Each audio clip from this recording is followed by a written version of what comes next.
Yes, I'm living here now. Oh, that's like all done and official. You out of your old place? Yeah, after crazy like 4 days of moving Nice. nonstop, broke our backs trying to get my bed in. My bed is made out of like wood and marble. I don't know, but it is. Mm. We had to get a crane and lift it up to the window. No, I live on the first floor here. Oh. It was a very short crane.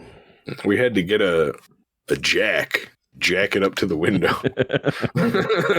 Get one of them forklifts. Exactly. And so, are we ready to start the season 3? I think we are ready to start the season 3. It's exciting. Watching the whole beginning cutscene on YouTube. Gotcha. Great. He like literally exercises Zelda. Like he raises her up off the bed. I'm telling you, man, all the villains can make Zelda float. That's like what makes a Zelda villain.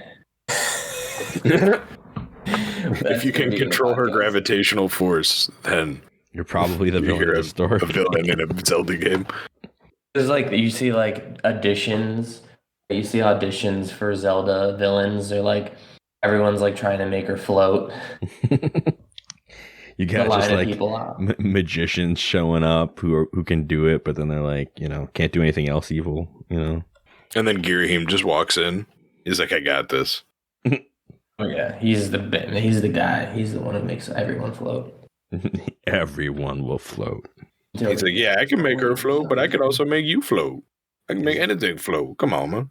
Isn't that a line from It? You'll float too, right? Yeah. Check. Yeah, they all float down here. You'll float too. There we go. Testing pop filter check with mic. Boom bop beep. Boom bada bop beep. Boom bada bop beep.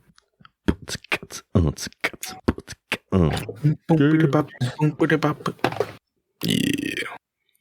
I spit nonsense on the mic like my name T Giggles. I like Mike and Ike, but my favorite is the Skittles. Oh. chopping candy bars over here. I be laughing lots, but sometimes just got the giggles. There you go. I had the worst milk in my life, and the brand name was Ripple. Yo, don't you even. Don't you do me like that. It was so bad. You had it? I did, but I tried to get the vanilla unsweetened, and instead I just got unsweetened plain, and it was horrible. I put it in my coffee. It tasted like I put egg whites in my coffee. It was so bad. Oh, I never did that one in my coffee. I only do the chocolate in my coffee. Well, there you go. I poured a glass right before I came to the studio over here and put some imitation vanilla and some honey in it, and it tasted way better. Like that milk needs help. I just drink it straight when I go. Like I mix protein powder in it and I just drink straight. Yeah. Well, the protein powder I'm sure makes it taste like something different. I think it's meant more for that than coffee, but I do put the chocolate in my coffee. This is called Ripple because it gives you a rippling physique. Is that what that is? Maybe, I don't know. I put the chocolate in my cough. Put the bibble in my ripple. Bibble ripple. Giggle. Signing out. Haha. About to drop the hottest mixtape in all of Hyrule. Has nothing to do with Zelda though. And low rule. Link drinks milk. Okay, well. We all have PS4s. Master Sword in one hand like Link and drink Ripple. Sponsored by T Giggle. Ever have trouble fighting knights on your own? Drink Ripple. Get that. One hand those guys down. They don't tell you this, but the Romani Chateau is actually just Ripple rebranded. Milk doesn't even come from the cows. No, it's just coming from the peas growing in the back. Power Ripple. You ever have a problem with moblins? You ever get killed by moblins? You ever want to go and just kill moblins? Well, then get Power Ripple. Wow.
welcome everybody to the A4NB4Y podcast.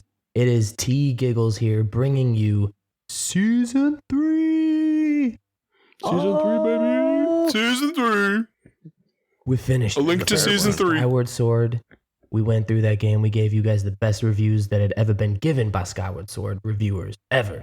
And you better go watch season 2. And now we got season 3 coming up with the game that pretty much started the entire franchise and what it is today, albeit story-wise, A Link to the Past.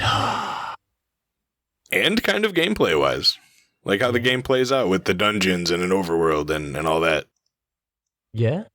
This game is pretty much the originator. I mean, I know, Ocarina of Time really built the visuals, but I think A Link to the Past pretty much built what it stood upon. Yeah, the game formula that Ocarina of Time was pretty much solidified in A Link to the Past. I mean, you could also say that it was similar to the original Zelda, the first one, and that also operated like that, but it just, the whole overworld and all the stuff that you do on it, it expanded even so much more on that, but it kind of stuck with that general premise from that point forward in a lot of its games. Yeah, where Ocarina of Time introduced us to a lot of keystone, milestone, like 3D gaming mechanics and concepts. This game, I guess you could say it introduced us to a lot of the core of what makes a Zelda game and a Zelda story what it is today. Speaking of introductions, we missed ours. What are we doing, guys? I don't know, but I introduced myself, so I think I'll leave the floor, to your guys' intros. I'm one of the co-hosts, Cameron Hagee, a brand new, just taken out of the package microfiber cloth that'll get anything off of anything for you. Wow. And my name is Ryan Fonzie. This is the 3rd season of Ryan Fonzie, and I'm that smudge that just won't come off. Man, I'm trying. Better get that Hyrule stain remover. Man, where the Windex at, though? We need some vinegar over here. You're going to need the power of a wish of a Triforce to get that stain off. Oh, jeez. I can't draw those on the wall. It always gives me rupees. I just want the fairies. Was that a season 2 reference? What? That's crazy. But yeah, good game. I mean, obviously we've all played up to the Eastern Palace, and it is wow. This is the farthest you've ever gone, Anthony. Is that right? Is that how that works? No, I've gotten to Hyrule Castle before you get to the Dark World. Yeah. The second time.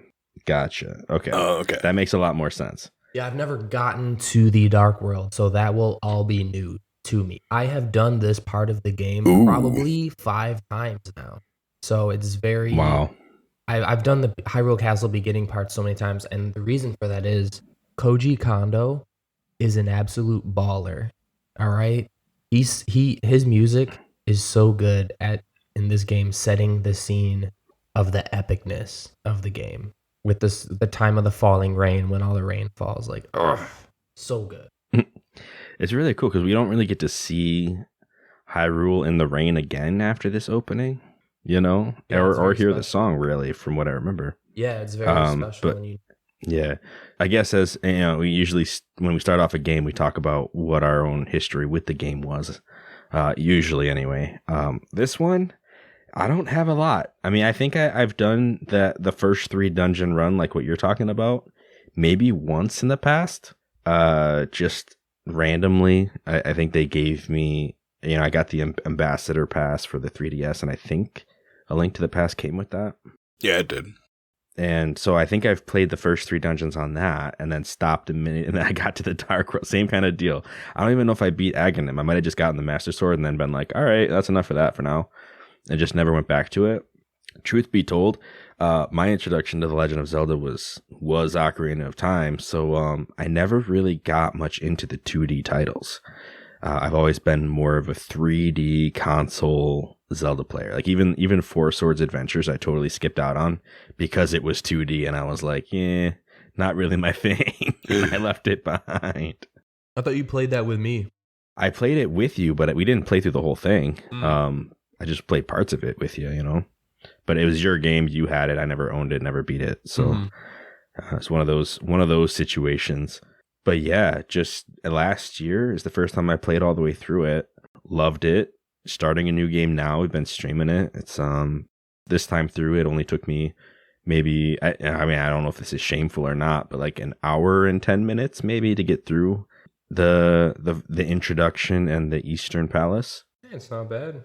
But the first time going through the game, I died so much. Oh my goodness. I didn't have a grasp on how to play the game at all. Like I struggled through the first 6 maybe dungeons. And then for some reason I ended up in the hospital for a little bit. Not me. Like Kate and I were there for our daughter. And I played through the entirety of The Legend of Zelda, like the first one. And then after doing that, I came back to A Link to the Past and I was way better at playing the game. I was trained in the art of 2D Zelda by playing the original. Really got you. T-Laws is hard. Yeah. This game is hard too. Like if you've never played all the way through it, it gets, for someone like me, is very difficult to beat some of these bosses and do some of these things. I'm looking forward to it. But it's good. Yeah. Your resident creature expert has a creature this time that I just absolutely we'll get to it, but that creature. Cam, I think you're the most seasoned player of this one. Yeah, I was about to say, my history with this game goes back to not the original, was it SNES release, but the Game Boy Advance 1991 re-release. I played when I was a kid and beat it, and then played it as recently as a couple years ago. And it was probably one of the recent experiences with Zelda that I thought of I still play Zelda a decent amount when I was asked to do this podcast in the first place. It was one of the reasons that I was definitely down to do it, was that I had just played through this game and enjoyed it probably within 6 months of being asked that question. Nice. And so, yeah, I really like this game. It's one of my favorite Zelda games, and it is definitely my favorite 2D Zelda game. Yeah, it's good. I mean, I would say if you did play the original Legend of Zelda and play this game, you'll see pretty dramatic differences in terms of just how smooth it plays, how much less it feels like an arcade game, and how much more it feels like a real experience. There were parts of this that I felt like I was playing like a modern Pokemon game or something. It just controlled so smooth. I feel like the graphics just allowed it to be so much more too. I don't have much experience at all with Zelda 1, but I don't imagine that there was a part where you were running on water that was a different shade to show that it was slight spoilers, but there's parts in this game I don't think they could have achieved with the graphics that they had with the original Zelda that I think pushed the series forward a lot and just added so much to the experience. Yeah. Yeah, it's interesting because I never played this game. My first game ever was the original Zelda when I was born. My mom was a Zelda fan, I think, like I mentioned in the, season 1 Ocarina of Time. So I played that game a lot and loved it. And then I never played another game, I don't think, until Ocarina of Time, another Zelda game. I was really fascinated with Mario, so it kind of took away. And the first time that I ever played this game was, I think it was last November. I was actually on Discord with Cameron. No, I think it was before that, but I was on Discord with Cameron as my first playthrough of the game. No, I had played, I think I had played it sometime before that, but I remember I didn't remember anything, and I only played a little bit of it. Yeah, I think I started playing it at the same time. Although I already, knew a lot of stuff about it. Yeah. You're the vet here in this time. And I'm the newbie. This is my newbie season. We them newbies. I got you guys. Move out. Yeah, it was last season was me and Fonz's time for the vet and Cameron's new experience. Now it's our new experience, kind of. Yeah, I didn't even think about that. That's cool. I mean, I'm glad I played it through once just so that I can kind of be more prepared for what's coming. Mm-hmm. I would have been afraid to try to do this if I hadn't, because I don't even know if I'd be able to finish some of these dungeons my first playthrough in time to record. You'd be getting frustrated, Arr! Some of these things are mad confusing. Some of them have some tricks up their sleeves. The first, not as bad as The Legend of Zelda, but still they pull a few tricky moves in this game. Yeah, it's because The Legend of Zelda doesn't tell you anything. If you don't have a strategy guide for the Master Quest, or Second Quest, rather, good luck ever completing the second Yeah. quest. Yeah, I bet it's crazy. This game, I haven't gotten too far, so I don't know. But this game is part of the reason why I don't really want to play the original Zelda, because I feel like this is just like the original Zelda plus. It's like the same formula, but just expanded upon with better graphics and made later on, so it was just better and had, more advancements. You're not wrong. Yeah, I get what you're saying. I mean, there's still value to the original. I mean, I just played it. I mean, I can tell you that it's not so similar that you feel like you're playing the same game. It definitely is very arcadey, it's a little bit clunkier, but you learn to appreciate it by the end of it. There's always been something weird to me about like going backwards in progress with video games. Like I hate starting at a 3 and then going 2 and 1. Like I played Witcher 3, but man, when I tried to go back to Witcher 2, I can't. There's something about going back generations and things that I wasn't there for the original that it's hard for me to do. I get that. Yeah, I feel like Zelda might be a little different with that though, because like all their games hit, except for like maybe a few that are questionable, but normally Wand of Gamelon. Yeah, like the PC games in particular, but we don't talk about the those. CDI games. No one talks about those. No. Yeah, I think people who review them today, most of the time they don't even play them themselves. They just watch somebody else's playthrough and comment on what they witnessed. When they're played in GDQ, they fall under the horrible games block. So if that tells you anything about the game. Yeah, that was a weird part of Zelda history right there. It was. But that's not what we're talking about. Right. Let's jump into this game. Everybody brace yourselves, put on your seatbelts, because this game goes from 0 to like Mach 8 in instantly. Like 2.5 seconds. Mm-hmm. It's silly. So we sleeping. Oh wait, we have to go into the intro scene. The intro. First. Let's not miss the intro this time. We've missed it before. I don't want to miss it this time. Yeah, not like Skyward Sword. All right, who wants to read it? I'll read it.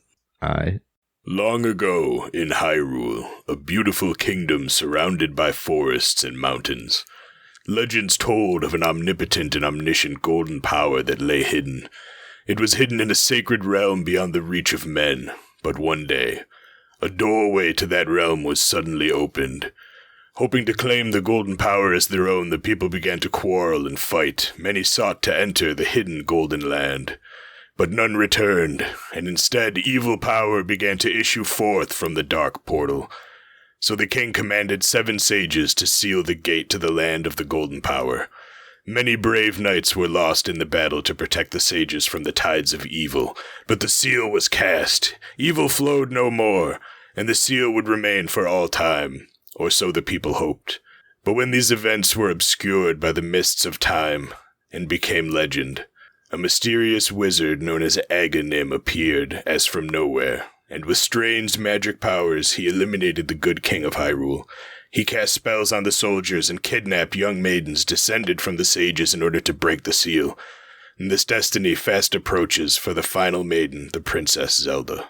There we go. Boom. So we press start, we name our character. I just went for Link this time. Lunker. Right for the lunker, huh? Right for the lunker. Every Zelda file from this point forward for this cast is lunker. Is lunker. All right. Okay. I'm going to have to get on board one of these games. Maybe next one I'll do lunker. Lunker. Like you said, we sleeping. No, we sleeping. Daddy's chilling. Our uncle's chilling. Our uncle's there. He's like, hey, I'm going to head to the castle. You just sit tight. Don't leave. Whatever you do. It's raining, it's storming, you just sleep. He's got a sword and a shield on like we didn't notice. Just like, hey, just chill, and leaves. Yeah, don't worry about it. And of course, we're not going to do that because why else would we be able to move around? So we could break some pots, we can get the chest and get our first item, the lantern, right? Huzzah! Immediately. Like, this is what you got. A little thing lights up some lamps. And we head outside and it's raining. It's like the only time we get to see Hyrule in the rain and the storm.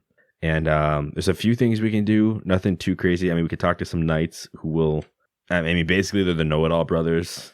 Like, if you want to make a ocarina comparison, they just tell you about how to play the game, to press B to swing your sword. I love one of the knights on the left. He is like, "Do you even lift? Press A to lift things." And I was like, was this the originator of the "Do you even lift" meme? I didn't know it went back that far. Because it came out in like 91. Like, you look pretty strong. Do you even lift? Yeah, it was Lift great. some stuff. See how strong you are. I was like, oh, all right. And then I grabbed a pot and I think the golden knight that's standing at the actual castle doors. By the way, I want to specify golden knights. I'll talk about it later. But I threw a pot at the one standing at the front with the giant tower shield, and the pot just like hit him and his shield and just shattered in little pieces, and he just stood looking at me like, "Are you gonna keep going?" Like, he is like not disturbed by it at all. It's funny because pots are like the strongest weapon in the game. Yeah, like it one shot other knights, and this dude like shook it off like it was a fly hitting him. I was like, "He's gold shoulders, man. You can't." This man's like, I'm a fixture. I got immutable programming. Yeah. So if we go past these knights, I guess, go up to the castle, because it's like the only open. We go around to the right. Yeah, it's like the only clear path we really have, and we'll hear a voice in our head from the princess in question, and she says, "I'm a prisoner in the dungeon. My name is Zelda." Like, she introduces herself. By the way, I'm Zelda. Hi, I'm Zelda. Aghanim's trying to break the seven wise men's seal, and he's done something to the other missing girls, but she doesn't specify because she doesn't know. She's like, I'm trapped. I'm the last one here. Like, come and help me, right? She's like, I know there's a secret path somewhere out there in the garden or something like that. You can make your way through here, or through to here. And so we do a little bit of searching, find a bush, and we can kind of like jump down into the sewers of the... It's a suspicious bush because it's got like some gravel around it to each side, trying to draw your attention to this specific bush. Yeah. The bush is mad sus. Going to the side of the castle gave me Ocarina of Time vibes. You know, the castle courtyard. Ooh. Before we go down here, though, I want to know, are you guys playing the original SNES version, or are you guys playing the Game Boy Advance remake? I'm pretty sure I'm playing the SNES version because I'm playing it on the Switch online. Yeah, we're playing the original. Okay, and I'm playing the Game Boy remake. Okay. Nice. So I'll have a slightly different parallel there as well. Are they really different, like the games? I mean, graphically, there's slight differences. Okay. I'm pretty sure. Like, I have something I'm going to bring up when we get a little farther in, and I don't know if it was in your guys' game or if you noticed, but it's one of the things I'm interested in. Okay. Okay. Cool. So we jump down into the hole under the bush, and immediately we see our uncle, who has fallen in battle, it seems. Possibly to the sewer rats. I'm not really sure. Yeah, all that's down here are rats and snakes, so this man has been felled before he even found his enemy. I think he jumped down the hole and like sprained his ankle, and then at that point he couldn't do anything. He pulled a Kurt from Pokemon Gen 2. I fell down the well. You got to teach him a lesson for me, man. I was trying to save the slow pokes, but I was so worked up I tripped. You reminded me of the only guard in Ocarina of Time who actually tried to stop Ganon from leaving the castle and was like in the back alley, like, I got felled. I was felled. No. The one dude that tried. Everybody else doesn't know what's going on. This guy's like, they were here. I tried to stop them. Yeah, it's basically what Link's uncle does, yeah. Yeah. But to sewer rats. You know what's interesting? What's interesting is every time that Link has a house in a game, I looked at the world map when I was playing this, like, you see, like, other houses and villages. I'm sure, like, we're not going to say what they are yet because we haven't gotten there, but there's other houses and villages and more populated areas, and Link is literally living in the middle of nowhere near the castle. Like, Link is always living elsewhere from everything. It's hilarious. Yeah, he's always secluded. That is always a kind of a thing. Yeah.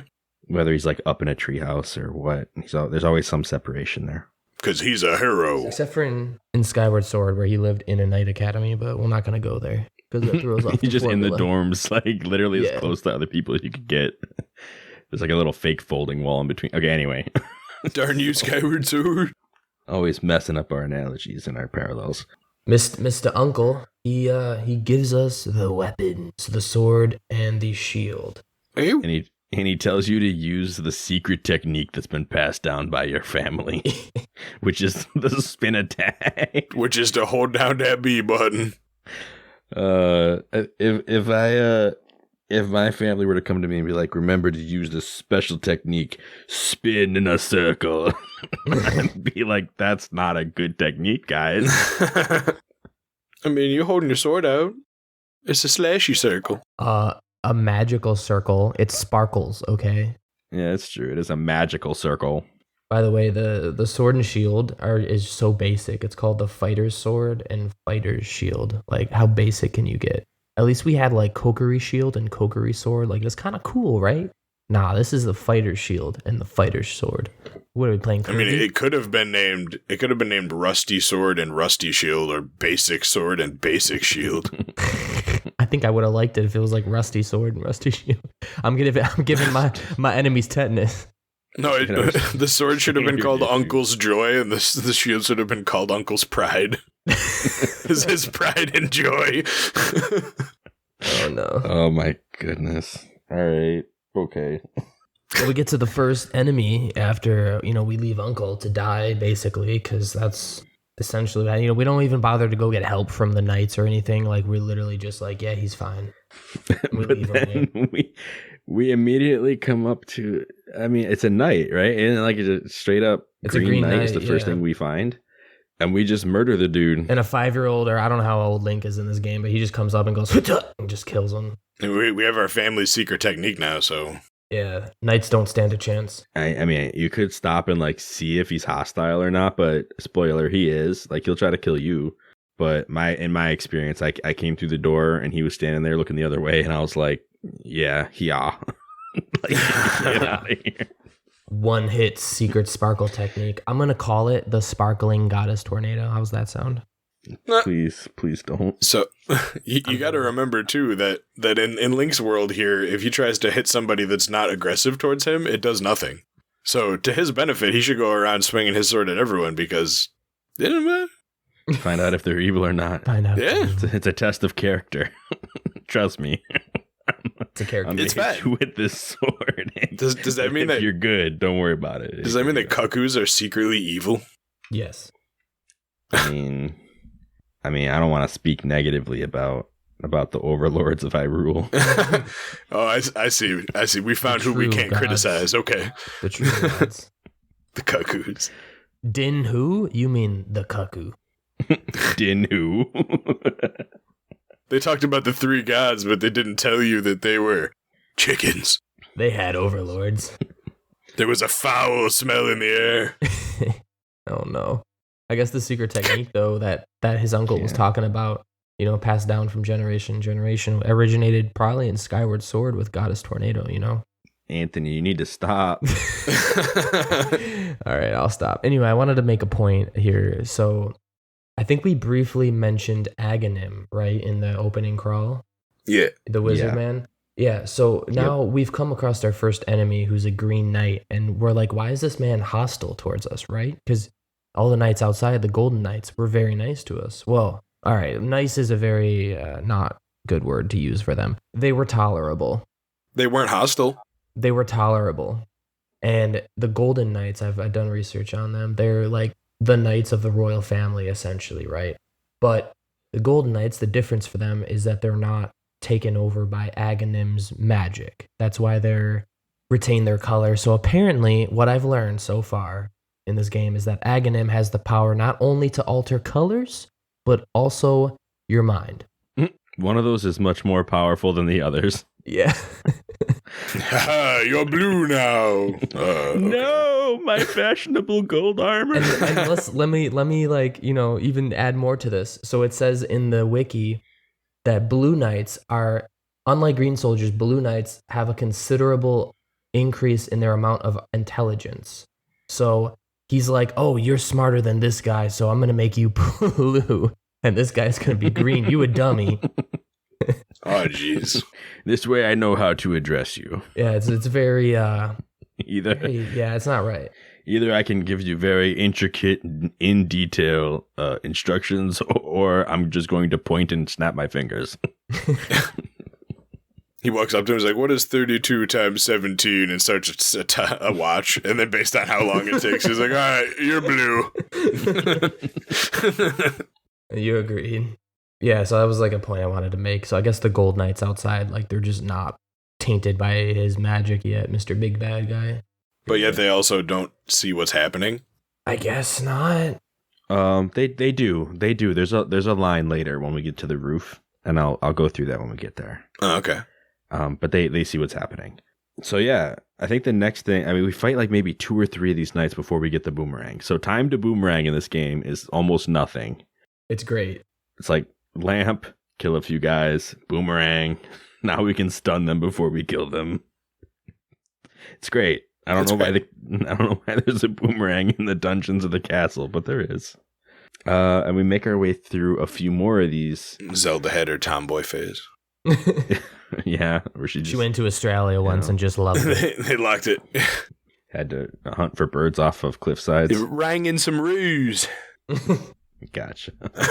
So we make our way through a few more. Like we end up finding Zelda in the dungeon. Like I think we got to get back outside, go through to the front door, and then make our way down some stairs, and we find the actual dungeon, and that's when we run into Zelda, right?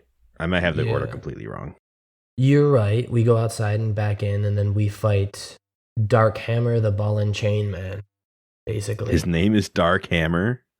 No, or is it like a creature name? His name is Ball and Chain Soldier in this game, but he was later renamed as Dark Hammer in Twilight Princess. Okay.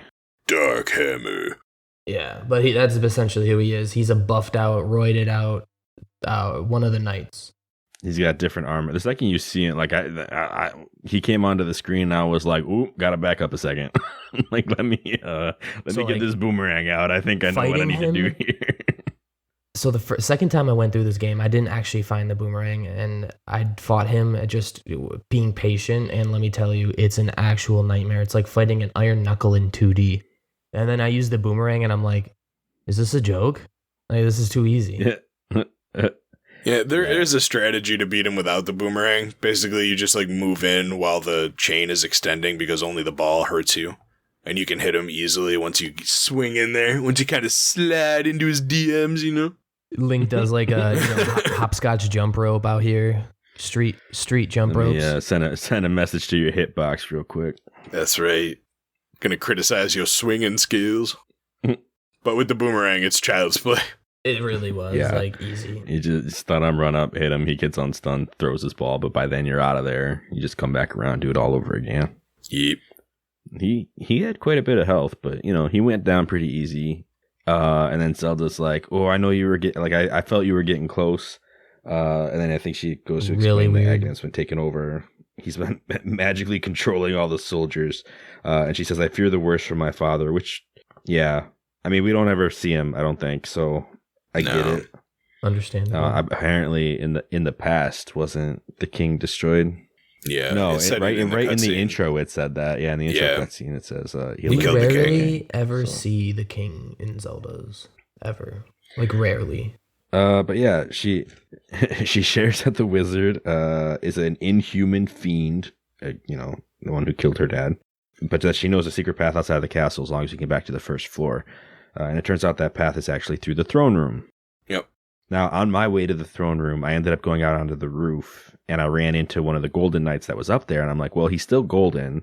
Maybe he wasn't trying to attack or anything. I was like, maybe he's not hostile. So I went up and actually talked to him.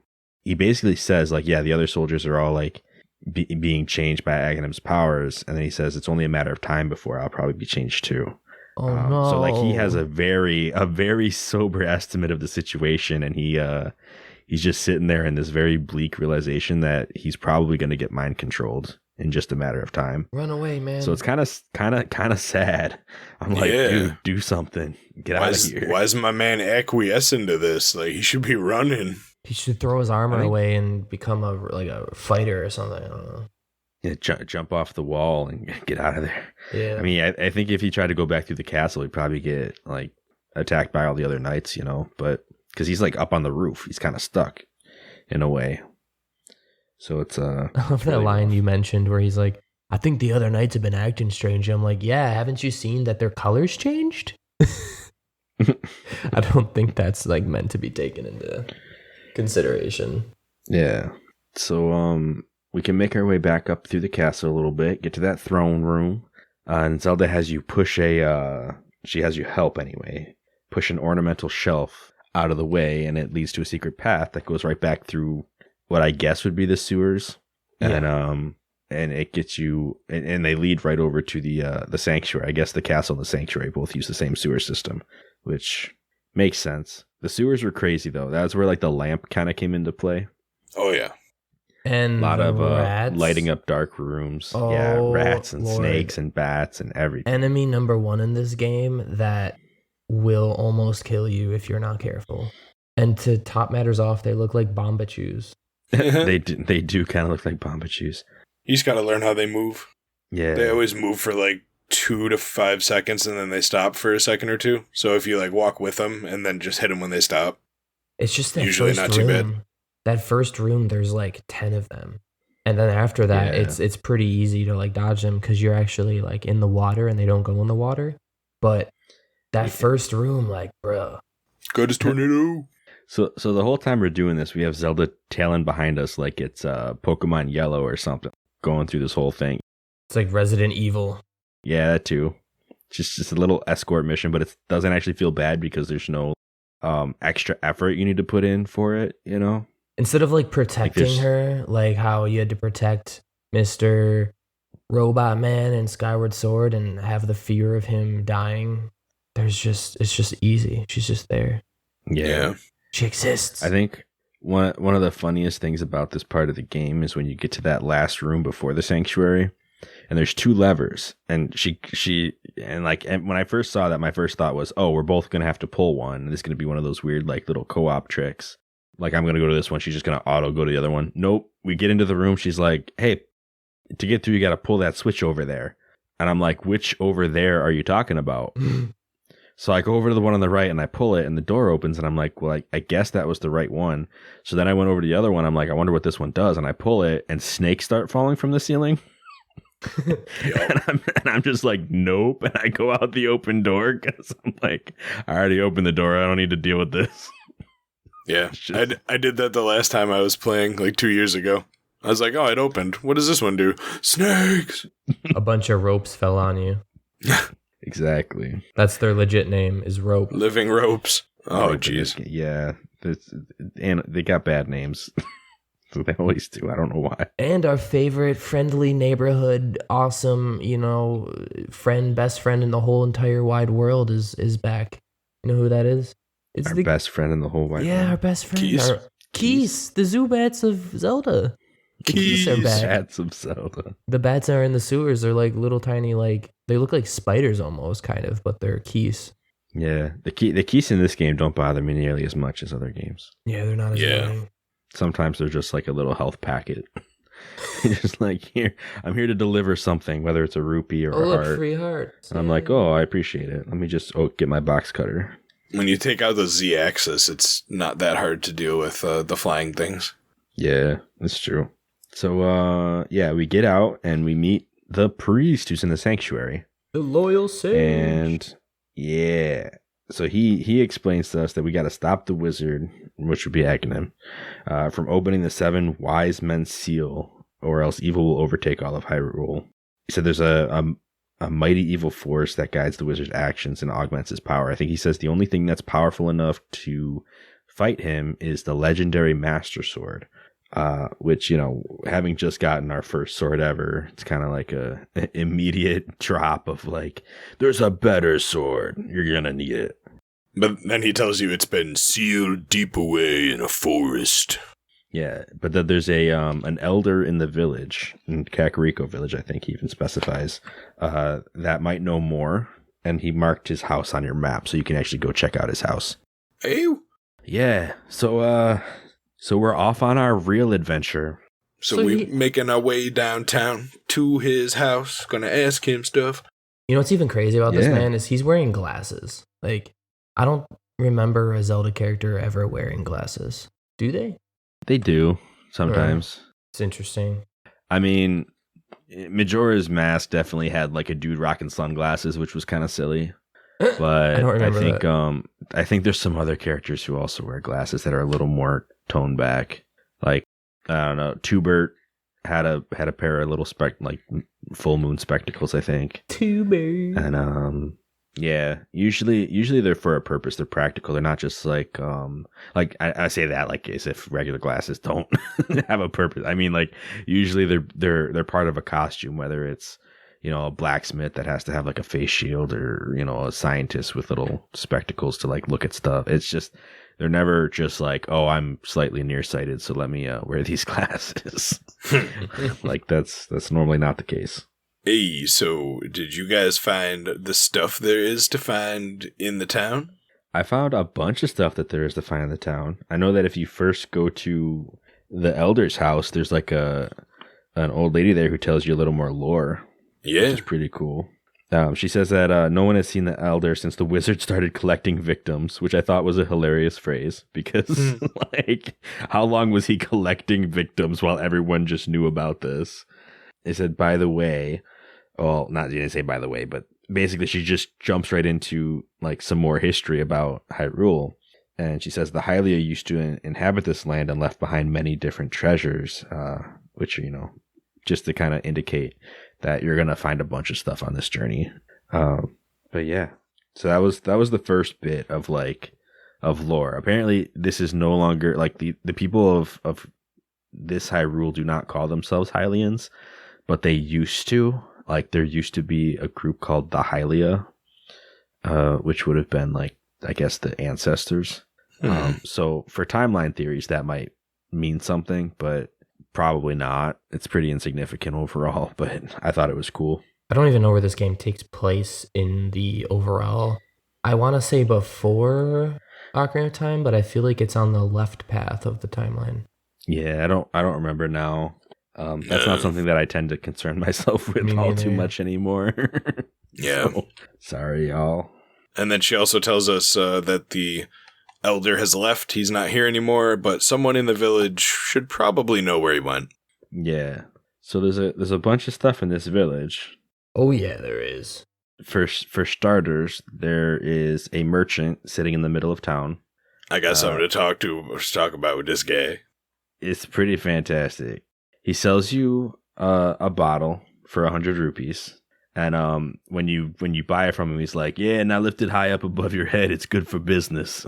Yeah, he says, hold it above head for world to see. It good for business.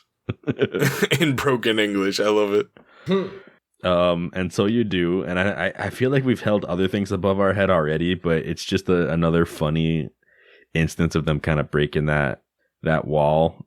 Like they did that in the Wind Waker a bit, like where people just grab stuff out of your hands when you lift it above your head and stuff like that. Like they do. It's one of those gags. It's always good. Mm-hmm. And there's actually a second bottle you can get in this town right here too. In the back of the bar. Yeah, if you manage to get yourself into like the kitchen side of the bar, there's a treasure chest there. You just have to walk into a door that you can't actually see on the screen. It's like walk into a building from the top, and you can get a free bottle. Pretty easy. Yeah, if you do go in from the bottom, though, you'll see that there's an area you can't access, and there's a chest, so that would give you the idea to look at the back.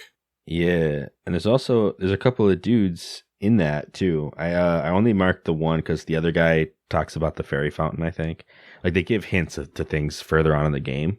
But I thought this one was worth mentioning because there's an old man sitting in like this, the general dining area. And he says that his son likes to play the flute, but he went looking for the golden power and hasn't returned, which I think is, it's referring to the same golden power that was mentioned in the intro, the omniscient and omnipotent golden power that, has been represented by a Triforce. And, much like the all of the people of old who went clamoring and looking for the golden power or the golden land and never returned, he kind of did the same thing in the modern age. So apparently these doorways being reopened has led some people to try to go find themselves a fortune. El Dorado. Yeah. Finding that money. Did you guys find the Mario picture? No. I did not find the Mario picture. So this is one of the things I was wondering if it would still be in the SNES version. But if you know the two women, I actually want to talk about them a little bit. I'm pretty sure there's two women that will go, guards, I found him. And then the guards will attack you in the town. But if you go into the house, it might be in both, but I know it's especially in the woman that has the yellow dress on. There is a painting at the very back of her house, like in the middle of the back wall, like symmetrically in the middle, and it's just Mario. That's hilarious. Gotcha. Big nose, mustache, hat with the M on it. Very obviously Mario. Mario took a pipe. Is that the house once. with a bomb wall to a secret room? I don't think so. Maybe. Speaking of bomb wall, to a secret room and a bottle that we mentioned earlier. Did y'all go to the bug catcher kid's house and fight him in a Pokemon battle? Nope.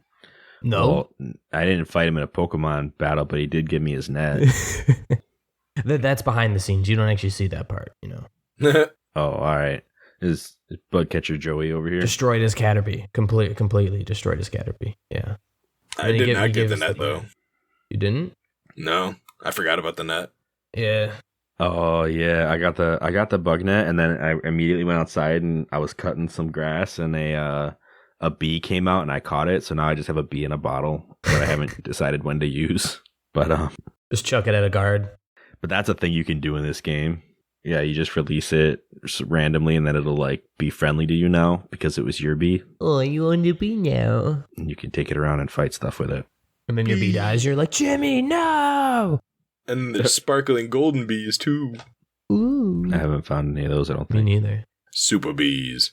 Wow. Yeah. Bzz, bzz.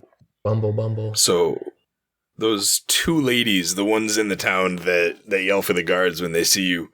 Oh, yeah, I hate them.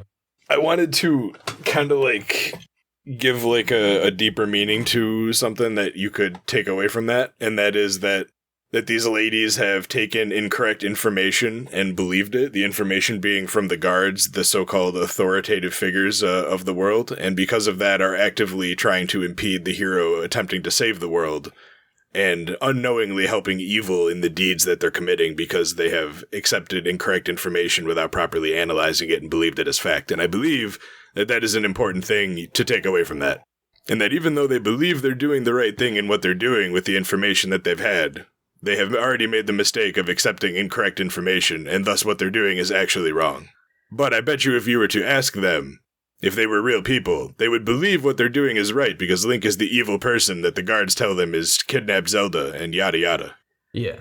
Yeah, it's so weird because Because a lot of people know. Like, everyone else in this village knows the guards are bad guys, but these two women, for some reason, have decided to believe everything that they've said.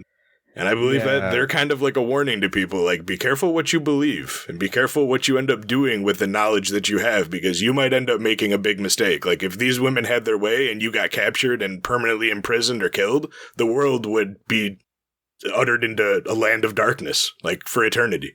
They would face into their own actions. Exactly.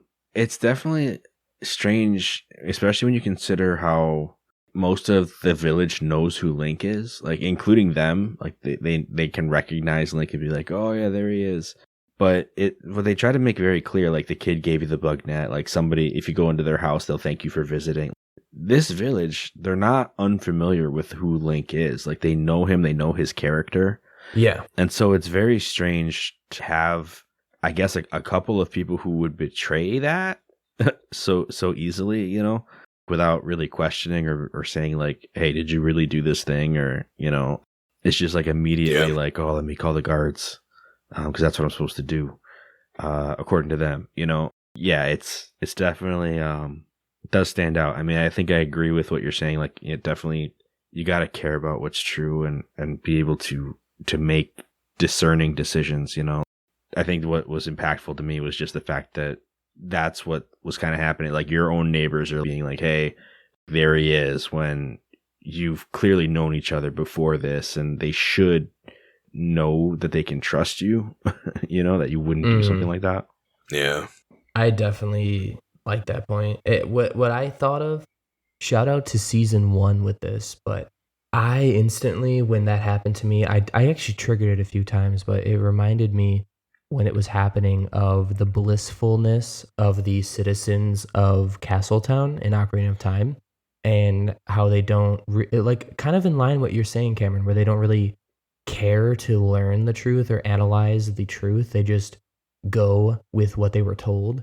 And it almost reminds me of ignorance. Castletown, where Castletown people were so ignorant and didn't really care. Whereas Kakariko Village people, they were more open, more, I don't want to get into that whole Ocarina of Time thing. Go listen to the episode, but that's kind of what I thought about with that.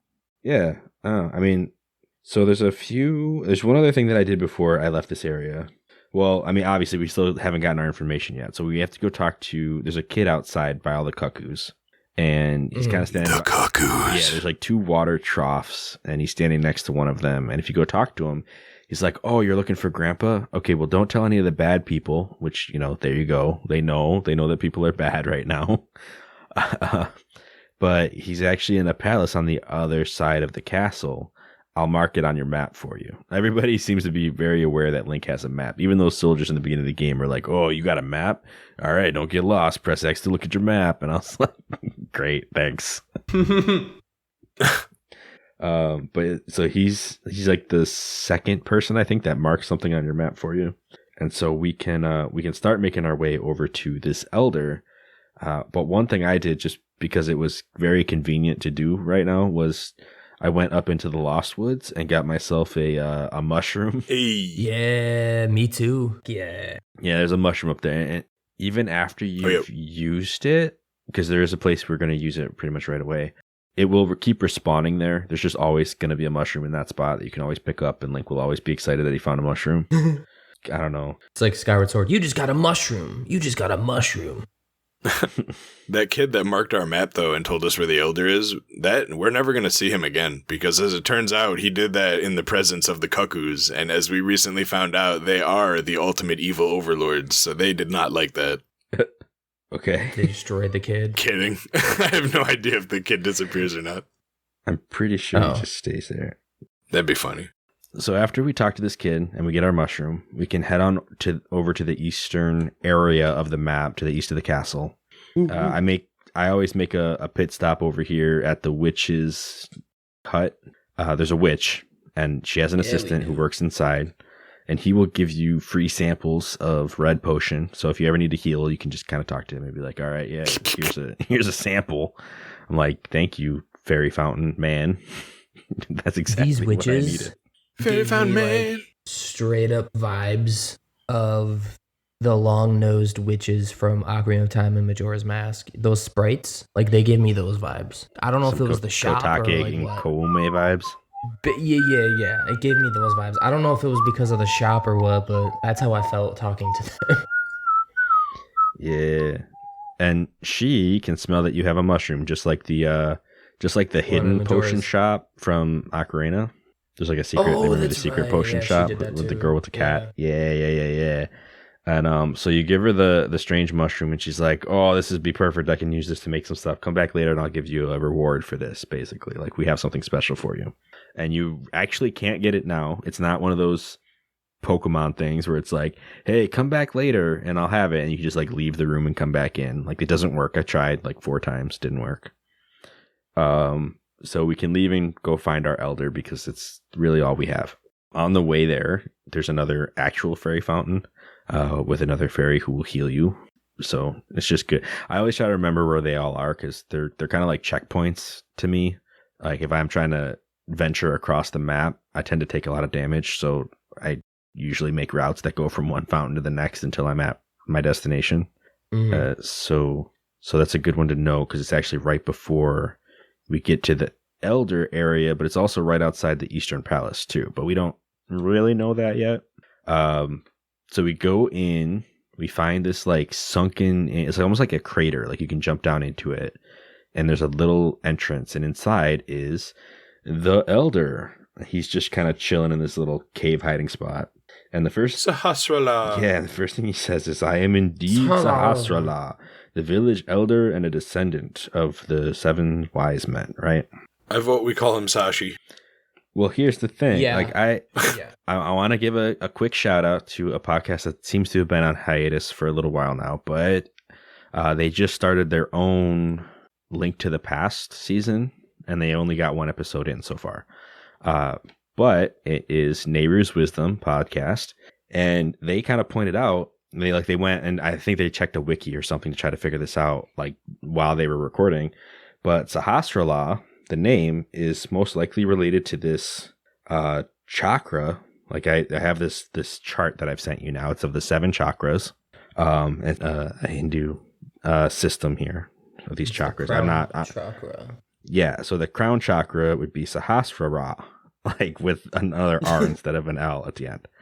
Right, but it's so close that it's kind of speculated like this is what he's supposed to like. This is where they got that name from, because nowhere else in like any dictionary or anything like there's no other words that are quite as similar.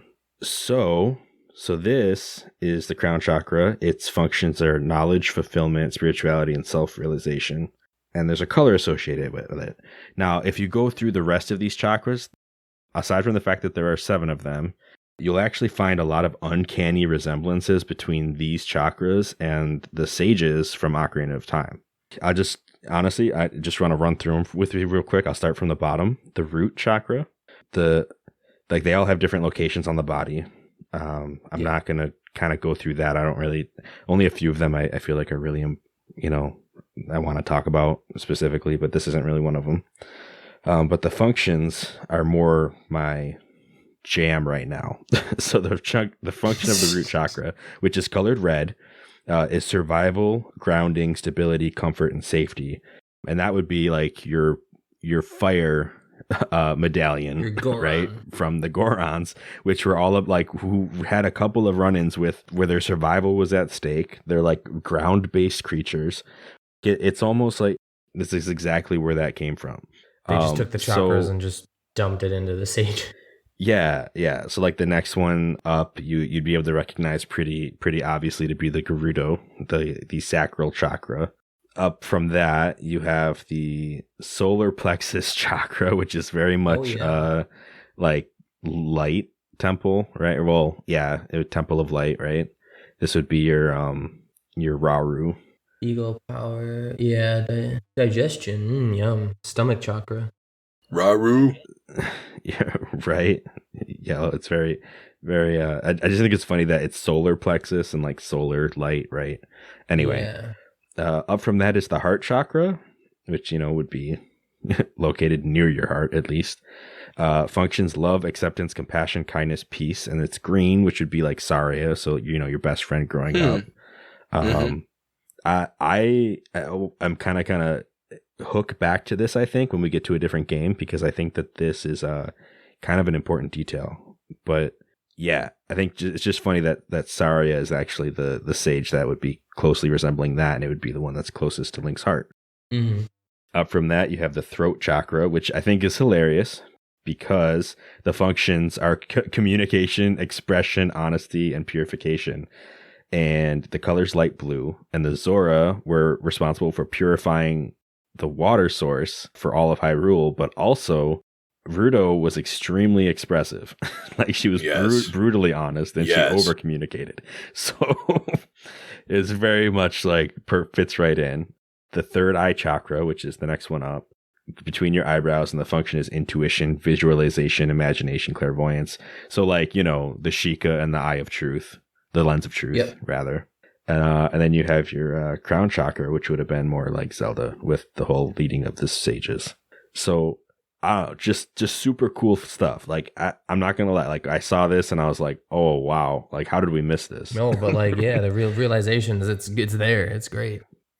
Yeah. So I think the idea, I mean, I don't know if they put it into this game as well. There's a few hints that they were going to, but I don't remember. We go through a good set of dungeons in this game, and I don't know if you could really pinpoint which one would go with which chakra.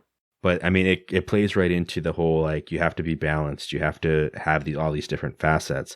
Like, I think that all the color theory stuff that we went through with Ocarina of Time, I think that stuff is still valid. The contrasting qualities, I think, were still a big part of the story in that game. And this is enhancing it to the max. it's just crazy how much they were really like, let's make this balance such an important thing. Let's explain how you need all of these things and how sometimes one seems to contradict another. And this is kind of like they just put the entire ideology just straight up into the game, which is wild. I don't know. I just thought it was super cool. It is super cool. Blew my mind. Yeah. But but in that other podcast right I mentioned, yeah, they found that the relation, and then I kind of took that and I was like, what is that about? And when I saw these chakras, I was like, whoa, and just like my mind exploded a little bit. Yeah. Like they just line up so well for what they're like describing and linking up to. Yeah. Linking up to. I had to. So now we're in season 3 talking about season 1 stuff again. My bad. Callbacks. Exactly. So yeah. No, so that was just random. That his name is Sahasrara. That's all we got. But that's how that was a rabbit hole all its own, just him naming himself. I'm not gonna lie. When I first saw this guy, though, I had no clue. Just no clue. I consider myself very good at reading words and picking English words up, but I was like, that was his name for the first like few hours I was playing this game. Was sounded like I had a mouthful of food. Yeah, that's how he was to me when I was a kid. Yep. He was like, Saha. And that was about it. And then when I played it again a couple years ago, I actually looked at it. I was like, Sahasrara. Oh, okay. Yeah. So I mean, it's a lot of syllables, but they are, for the most part, pretty straightforward. Yeah, you can sound it out. A lot of A's. It's good. got the So yeah. So he's the descendant, and he's surprised that we are looking for the sword. He's like, I'm surprised a young man like you is searching for the sword of evil's bane. And in this moment, I totally forgot that the priest had said that you needed the master sword to defeat Aghanim. So when he was like, oh yeah, like I can't believe you're looking for that sword, I was like, I'm looking for the what now? I was like, sir, I mean, I guess evil's bane, count me in. I'm for it. And he's like, only the hero that is able to get the 3 pendants can wield the sword. And he says, if you really want it, and he asks you like, do you still want it? You say yes. He's like, okay, well then, how about you go through this test first? Go get the pendant of courage, and I will tell you more information and give you something special or give you something magical to help you out. So we can make our way to the East Palace. And it's right next door. It is. It's right next door. You're actually right in the area, so it's perfect. So yeah, Eastern There's Palace. some.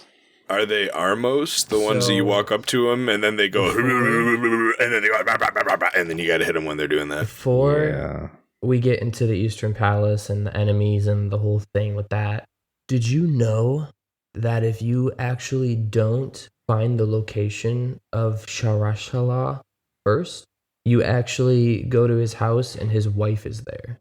Yeah, she was the one who told us that he left, right? Yeah, and then you go to there and then she says go to this place and then you go back to here. And you also, fun fact, don't need to do any of this. You can just go straight into the palace.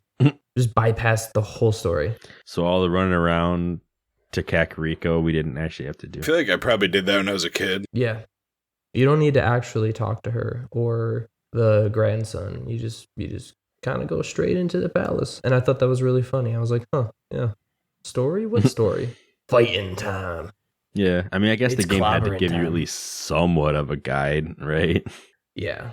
Yeah, they got to drop you hints to get you over there. It is funny they take you to the complete opposite side of the map first. You're like, Yeah, but then you end up getting a couple bottles and a bug net. So there's stuff over there. you get some good stuff. That is true. Like I was And able to now- actually like have fairies pretty early on in the game because I got the bottles and the bug net. There's also a place, we forgot to talk about it, or I forgot to mention it, that later on is going to be a much more important part of the game. And if you guys haven't gotten past the Dark World, really, I don't think you would know about it yet. But there's a guy where you go into one of the buildings and he says, this used to be the thieves' hideout. You can go downstairs and there's treasure or something like that. If you go downstairs, there's a little block puzzle with 4 chests, and each chest has a red rupee worth 20. Oh yeah, I ran into that. Yeah, I did see that. Yeah, I did that my last playthrough. I didn't actually go there this time. That building has some importance later on. Yeah. Oh, okay. Yeah. I would not know about that. I remember that. I mean, I've made it past the dark. I beat the game earlier, so. Oh, you beat? Okay. Yeah. Last year I beat it. Yeah. But yeah. No, that's a cool spot to check out. I didn't yet. I was saving it. I don't know why. I just thought that there was more to it. It makes sense just to go when it's time. Yeah, that's how I got the money to buy the bottle, or have extra after I bought the bottle. Nice. Yeah. So we're going into the Eastern Palace now. Yeah. First dungeon of A Link to the Past. First official Yeah. dungeon. And to We're kind there. of piggyback off of what Cameron was saying, with the outside and we fight the Armos, this was the first game that kind of cemented all the enemies we later fight in the Hyrule. Well, what can I say? Compendium of enemies. It's kind of what started most of the reoccurring enemies we see in every game, which is kind of a cool little fun fact. Because we always think Ocarina of Time probably started it, but it was this bad boy, this game. This one right here. It was, we got Octorokis in here. We got Armos, little statue dudes. We got Stelphos, some of the most reoccurring bad guys that have ever come into Zelda. We have Zoras coming later, but wait, they were in Zelda 1. I was Never gonna mind. say I think Stuff Yeah, was in Zoras were Zelda in 2 as well. They might have been, but There's a it's bunch this of games game. in the first 2 games. But a lot They of have enemies. like weird names. Like they're not the names really of what they were in like games to come. Like they had different names. It was really weird. Like they were Stelphos, but their name was just Skeleton in the. So it's Yeah. like, were they though? But yeah, I also wanted to point out. Oh, we also had Igors too, which are a big enemy in most Zelda games. Oh yeah, those are the armored ones, right? Yeah, they're kind of like Armos, but they beam toward you. Pretty easy to kill. It's like 8 sword slashes, I think. Oh, the big eye guys. Yeah. But I wanted to point out is Fonzie, you talked about the magic powder earlier. And you know how I am with powders. I loved the mushroom powder you get in Skyward Sword. I sprinkled that on my enemies. So, of course, I had to sprinkle some powder on some enemies, right? Like, who am I, the creature expert, to not sprinkle weird magical witch dust on my enemies? Were you able to get the dust before you made it into the Eastern Palace? Because I wasn't able to do that. You just bring a mushroom to the witch and they should brew it for you. I brought the mushroom over, but they didn't brew it for me until I was done with the palace and came back out. Or at least that's what I think happened. I mean, maybe if I went and talked to Sahasrara and then went back, I could have gotten it, but they didn't make it for me right then and there. I don't know what like pathing I took, but yeah, if you sprinkle the magic powder on the Stelphos, they will turn into a slime that kind of looks like it's from Dragon Quest, and it's really hilarious. They look like a little trash bag. Aw. Nice. I gotta Like try a little that. yellow trash bag. It's hilarious. OG Garbodor. Basically. Oh, and I think if you sprinkle magic powder, I read this online. I didn't do this yet, but it was an anti-fairy, I think it's called. It's like the things with like the They look little like a circle, and then they have yeah, what? they look like they look like a bubble. Like they're almost like the Link to the Past version of a bubble. It's like a skull, and it looks like it has like 4 little magic flames around it or whatever. Yeah. I was having trouble explaining it. Yeah, they bounce off of walls like going 45 degrees at all times, and they'll chase you down. But if you sprinkle the magic powder on them, they turn into a fairy. Yeah, it's actually a really, for me, it's a fundamental of this game because like there are some places I cannot make a run through to save my life unless there's a anti-fairy somewhere that I can turn into a fairy and get my health back. I never knew that. like I need this. Well, there you go. You can see the skill level difference. Yeah, right. It's like we need something to help us through. You don't, because you got this. We need help. I got the skills. I don't know where none of them fairy fountains at. I just hit some bushes and kill 7 or 8 enemies without taking damage, and I get my health back. Speaking of, there should be a fairy fountain like somewhere south of the palace, right? Like you blow a hole in the wall and there's like a fairy fountain there. No, this one hole in the wall. This one's already open, and oh, I talked about it on our way in, like when we were going towards Sahasrara, like before you even get into the canyon area. There's a little door to the right if you keep going past the entrance. Little and fairy it's spray. it's a great fairy fountain. It's not like a catch your fairy fountain. So, as we get deeper and deeper into the bowels of the Eastern Temple dungeon place that we are inside of, we find a chest that is big, and we try to open it excited to the contents as to which it holds. And the game gives us a disappointing message that we need a big key, not only to fight the final enemy, but also to get the item in the dungeon. Kind of a shared key. Yeah. And there's a plaque on the wall right before we find that chest, and it's Sahasrara who can apparently talk to us telepathically as long as we're touching the tile. Oh yeah, the telepathic tile on the wall. Nice little PA system they got going on. PA system. And he'll tell you that there's an item in this dungeon that can be used to defeat armored foes. And me and my thinking thought that meant I had to have it to fight an armored foe, and that is not true. Link got the fighter's sword, man. What do you think? What are you talking about? That's all he needs. That's right. You know, and pots. Yeah, pots work way better though. Pots. No, the pots are the best ones though. Yeah, yo, but that Igor dude though, just chuck pots at him. That's all. Right. Yeah. Yeah, if you want to fight him with your sword, I think you can, but it takes a bajillion hits. I think I counted, and it was a bajillion. And if you instead pick up a pot and just wait for him to open his eye and then hit him with the pot, it's a one-shot KO. So, yo, I mean, pick your poison, I guess. Fight him like a man and honorably, or, you know, just get it done. It's up to you. Man can't handle his pottery. Right. Hit him with drop that it like it's button. pot. Drop it like it's pot. It actually doesn't say. Okay. Never mind.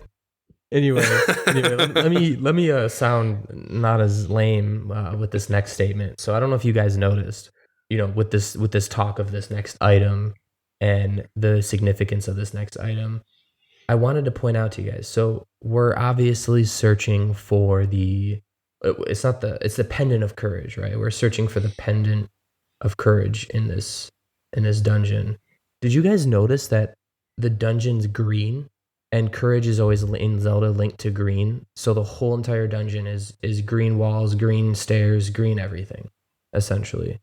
So I just kind of thought that was cool. I don't know if the rest of the dungeons are like that. I haven't gotten that far yet, but specifically this dungeon is all greened out. So it's kind of like, you know, an Ocarina of Time where you went in the Deku Tree or you went into the Forest Temple and it was all green to symbolize the green of the courage, the pendant, blah, blah, blah, blah. I did not. I always felt like this place was blue. I did not take the floor is blue, but all of the walls are green and every pretty much decoration is green in the dungeon. Oh, okay. Mm-hmm. Yeah, I didn't check. Nope, never noticed. And one thing that you will also find, I mean, if you checked your map, when Sahasrara puts the pendants on there, because he doesn't just tell you where the one is, he actually puts all three on there and the Master Sword for you. What we're going to find out later is that the power and wisdom pendants are actually color swapped from what they would be in other games. So the wisdom one is actually the red pendant and the power one's actually the blue pendant. It's really weird. That is weird. Normally power is always signified as red or black. Yep. I don't know. I don't have an answer for you. They didn't take their color theory classes yet. They didn't take those till 95 for production of Ocarina of Time. It was his hit and miss back then. Well, there you go. Yeah, I just thought it was cool. It was like green and then courage, and I was like, oh, okay, I see what you guys did there. Yeah. So eventually we find our way to the big key. Yeah, and we have to fight an armored enemy to get it, and that's where I kind of got hung up this time through the game. The Armos Knight. I forgot that I could just wreck them. I didn't realize. I was like, oh, I need the bow, but there's this dead end room, and I think the key's in here, but there's an armored enemy, and I still need that bow. So like I just did circles looking for something I missed, and it just wasn't there. Like the chest wasn't even for like the key wasn't even on the map because I hadn't spawned it in yet because I didn't fight the armored guy. So eventually I went back and I was like, all right, courage time. Picked up a pot and wrecked him. and then it showed up and I was like, all right. You needed the courage to pick the pot up. Yeah. It worked though. One shot. I was like, oh, all right. Cool. Throwing a pot in this game is like hitting the nuke button. Super easy. Barely an inconvenience.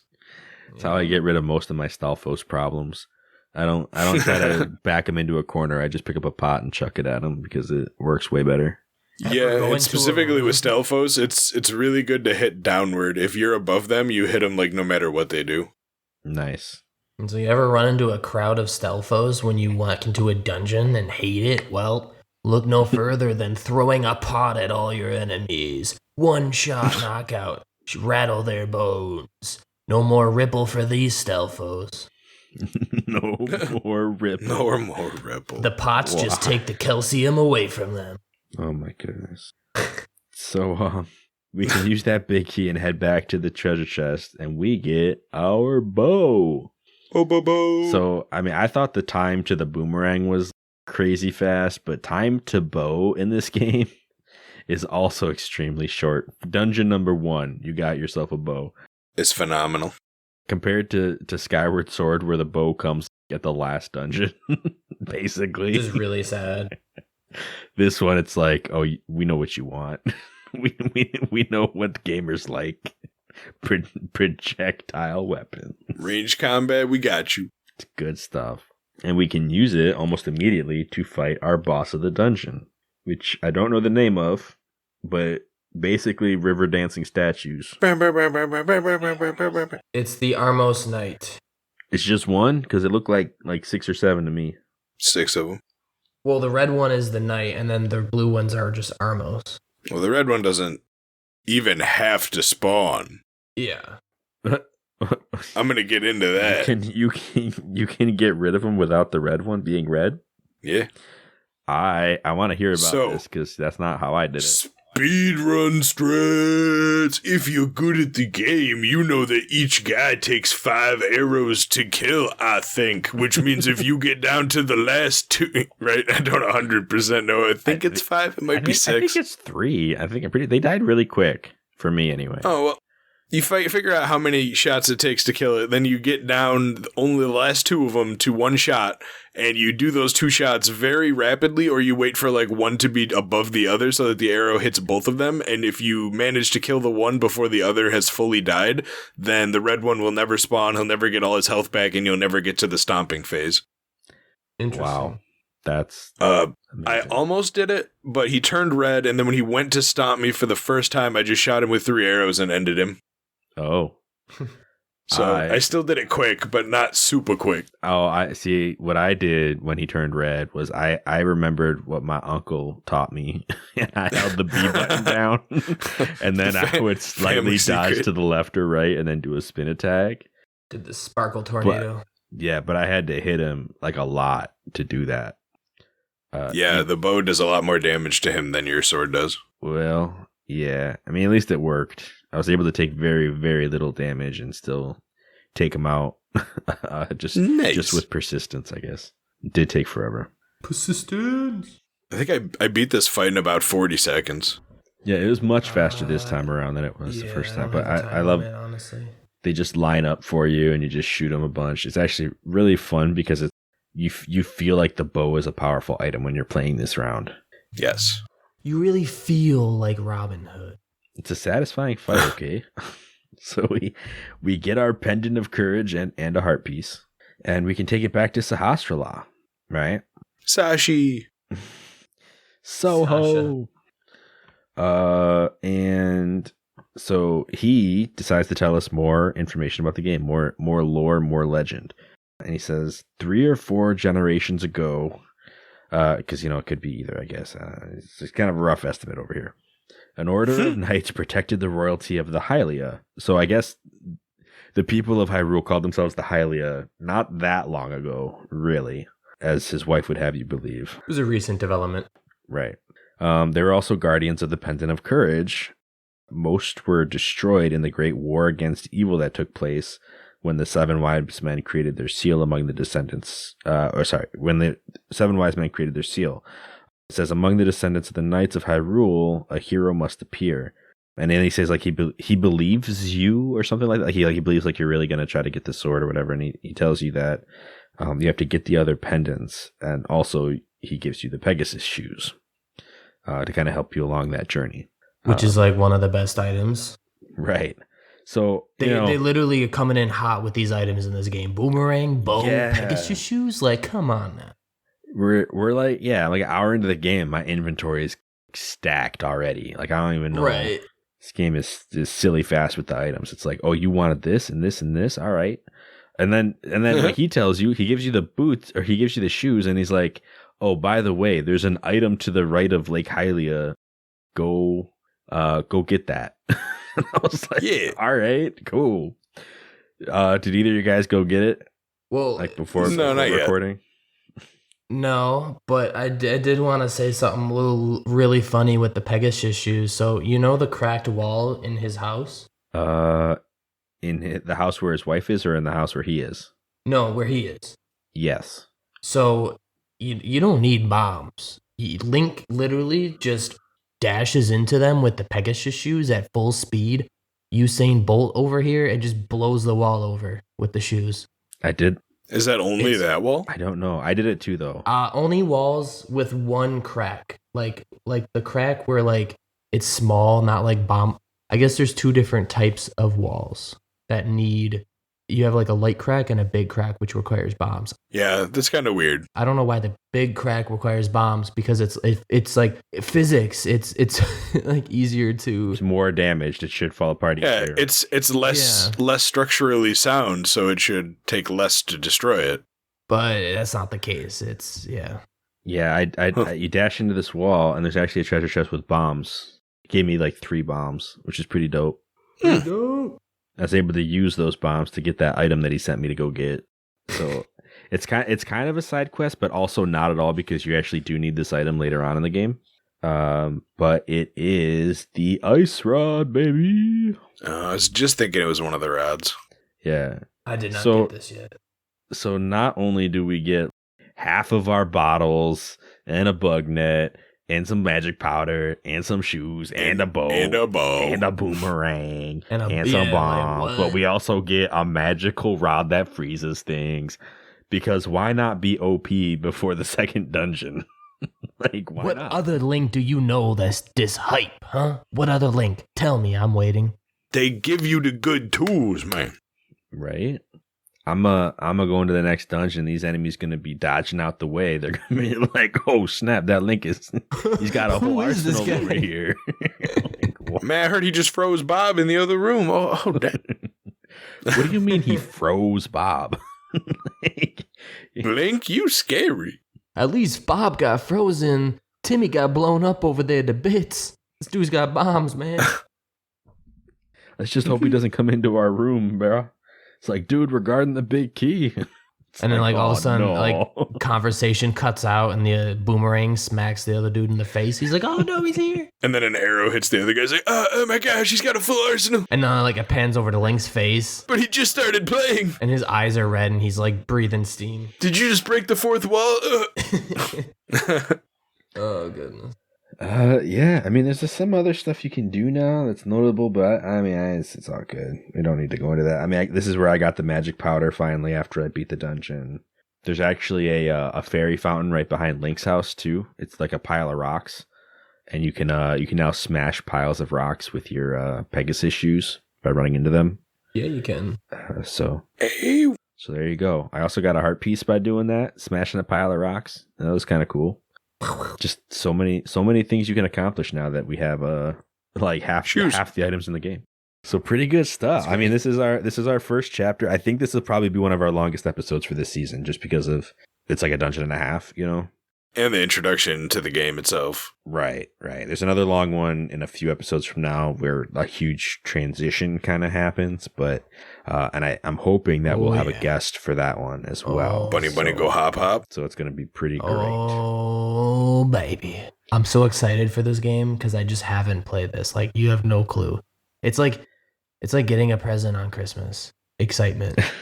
It's pretty sweet. I can't wait till we play like Link's Awakening because it'll probably be my first time playing that game, and same.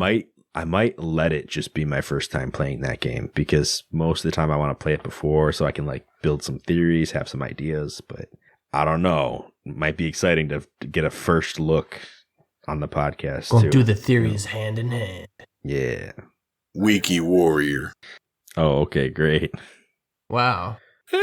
So yeah, this has been our episode, everybody. I had fun, hoping that this season can continue with maybe a little more brevity in future episodes, but we'll see how we do. You can definitely still reach out to us at all of our social medias or our email at A4NB4Y@gmail.com.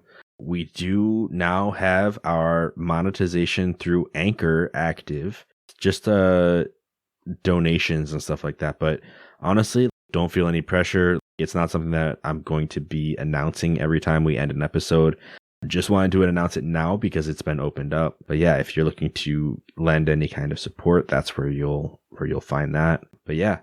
If you guys could please spare a penny, please. No, I'm just kidding. So yeah, hope you guys all have a good couple of weeks and we'll catch you next time on A4NB4Y. Did you get all that?